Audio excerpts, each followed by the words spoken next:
find that they must look at this. Not necessarily tribal or regional. But I have said that.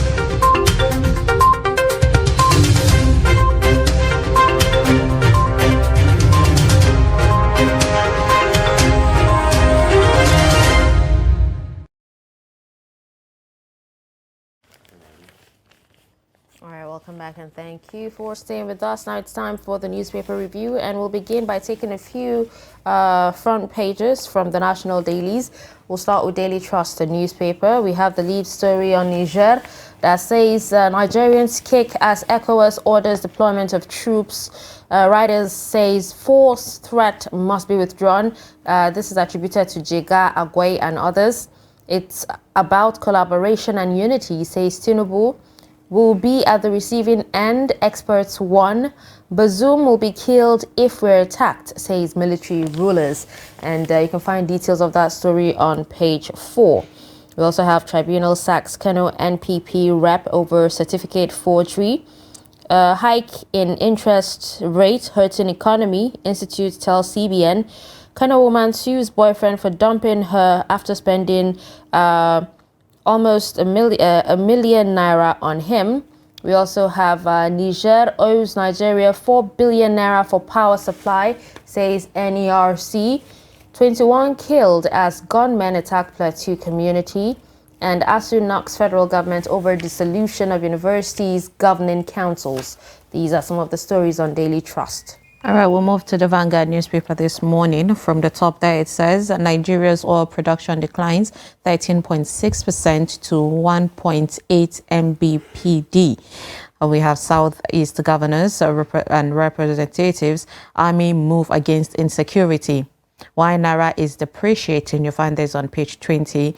Job racketeering reps panel others arrest of the ex-FCC staff. 21 killed in fresh attacks on Plateau, on 2 Plateau communities. Now, the lead story that says Niger echoes others deployment of standby force. The Reds Committee of Chiefs of Defense Staff to activate standby force appeals to UN for support, and junta warns that they will kill disposed presidents in event of any military intervention. Forms new government and names 21 ministers. UN chiefs worries about Nigerian president detention's condition. That's according to the spokesperson. Can warns against the military intervention in Niger. Use diplomacy, not military action. Afenifere tells ECOWAS, and dialogue has failed to resolve crisis. That's the Cote d'Ivoire president. All the stories you find on page 8 of the I beg your pardon. The faction APC NWC to welcome Edo deputy governor next week. APC decries escalation of banditry in Zamfara. Tribunal sacks Kano NNPP rep member over certificate forgery. We have Man City can't recreate treble win, says Guardiola. Now, these are some of the stories on the Vanguard front page this morning. All right, now on this day, we have from the top of the page there, excess liquidity weakens Naira further at parallel market to 950 Naira per dollar.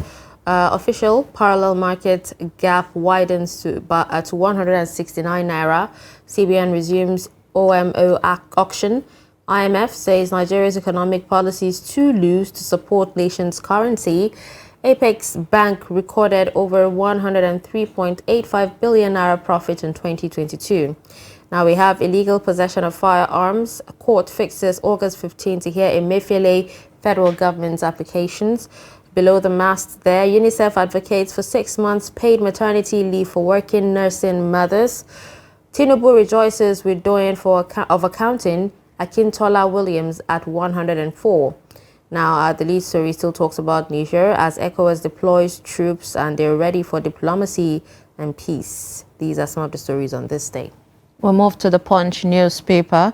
The major story there says Niger crisis. ECOWAS troops on standby. Junta threatens to kill Bazoum. The writers there says Tinubu says ECOWAS open to dialogue. UN, US worry over Bazoum in Junta's captivity. Concerns rise over a looming humanitarian crisis burden on Nigeria's finances. That's the military, rather. You find all the stories on page 2. There's a pictorial of the ECOWAS meeting. Below that we have flood hits Edo, Adamawa, Ekiti, and 17 others. Elevator crash, more dust after Lagos female doctor's tragic death. And bus crashes into Lagos shops, kill mother and daughter. A sad story there. At the top of the newspaper, we have Kalu lobbies Ganduje for more Southeast ministerial slots. Naira slump, fuel price may go up, says marketers. Okay. Shaibu faults defection claim, court holds removal. Now, these are some of the stories on the Punch newspaper today. All right, let's take a look at the Nation newspaper. From the top there, we have Oshomole to Shaibu. APC not haven for failed politicians. Southeast governors to battle insecurity collectively. Carbide ripened fruits dangerous, says NAFDAC, and the NAFDAC actually wants, and this has actually been emphasized over and over again. 21 killed in Plateau, dawn attack by bandits. Now, below the name mass there, Tinubu extols chartered accountant Akintola Williams at 104. Lead story still talks about ECOWAS and, the deployment of troops to Niger. We also have MBS report says agri sector lost 577 billion naira to flooding in 2022. General Agwai, Jega, Uwais, Bugaje, 8 others say don't use force on coupists. And these are some of the stories on the Nation. We'll move to the Guardian newspaper this morning, where the major story there says Niger forms new government as ECOWAS standby force ready for deployment. And the question is being asked, who blinks first? The sins of forgotten past, where Nigerians opt for cinemas ahead aging museums. Youth Party faults claim of 1 trillion naira saved in post-subsidy era. Reps issues arrest warrant on IPPIS officer over alleged job racketeering. Otedola makes fresh move, raises stake in FBNH with 0.3% worth 2 billion naira. A Nigerian artist raised 11 billion naira revenue from Spotify in 2022. Now, these are some of the stories in the Guardian newspaper this morning. All right, and with that, we're done reading out some of the stories on the front pages of the national dailies. Now, I would like to introduce our guest analyst. That's a newspaper reviewer in the studio, and he's not a new person. He's a constant. And we'd like to introduce Mr. Nuruddin Abdullah. Yes, he's the editor of 21st Century Chronicles. Thank you so much for joining us. My pleasure. Good morning. Good morning. Yes. All right. So let's start with the front pages. The front pages, almost all front pages, are actually talking about the outcome of the meeting, the ECOWAS meeting on Thursday, which was yesterday, and we've heard the Senate, say no troops should be sent to Niger. Nigerians are actually kicking against that too. But the outcome of the meeting yesterday, even though it actually says that the ECOWAS is open for diplomacy and actually talks, they still have resolved to deploy troops to Niger to, install democracy. What's your take on that? I'm trying to actually, There's a lot going on. I think, so many things happened, or so many things. It's an unfolding scenario. The decision by the ECOWAS during their second meeting yesterday, newspaper report was saying that, okay, the 7-day ultimatum ended. What next? And apparently the junta in Niger is different. You understand? They don't care about what you guys are doing. They appointed a new prime minister. They form a new government. It seems that the life looks normal for them. But in our case, there are two things that are normally being mixed up. One, the removal of the junta in Niger by Chiani is different from invasion of Niger. These are two things, if you know that, so intertwined with maybe some rippling, maybe even this, you can say deadly consequences. You can say you can't just go to in Niamey, remove the roll down tanks or bombard the presidential villa, remove the head of the junta, Tiani, and his comrades, and that's all. You understand? They can't just stay back and do that. So that is the misconception that from day one, the Nigerian authorities in particular, and ECOWAS in general, refuse to make that clear. And secondly, yes, Niger is a small country. I saw people, particularly on social media, saying that we have 300,000 troops. They have only less than 15 out of it. But I told someone, I say, don't forget that Nigeria still has 300,000 troops. But we had to go to Chad, to the late Field Marshal Idris Deby Itno, with less than 15,000 soldiers to come to our aid, to fight Boko Haram, you remember. So it has to do with your resilience, with your discipline, and so on and so forth. If you pass through Niger, it's a French country, so the colony, so to say, but discipline. You see how even their policemen behave. A policeman in Abuja Street would be stopping, who said, stop, you'll pass. But they are not on the street, they are on a shed. They just put one small, if you like, pass. Go to Kano from Abuja, they will send you back. So, there is that discipline on their own part.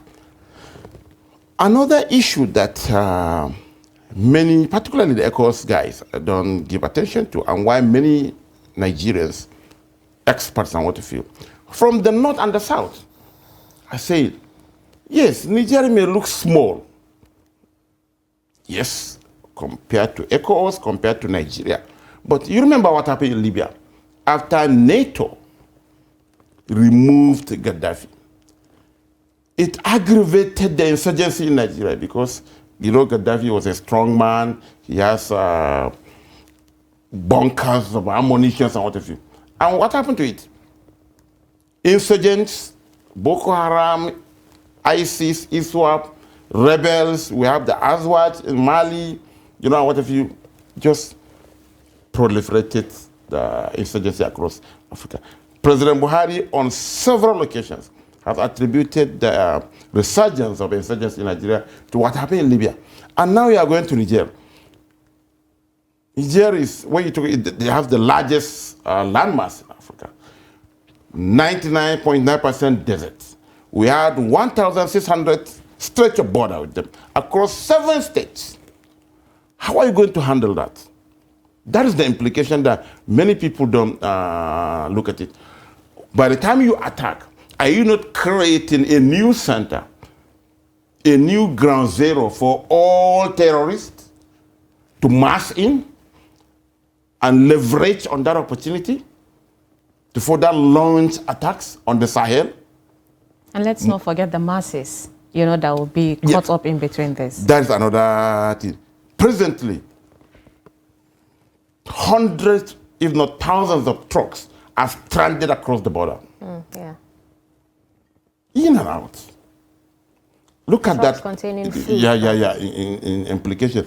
Another aspect has to do with, now, we removed the junta in Niger. What happened to Mali?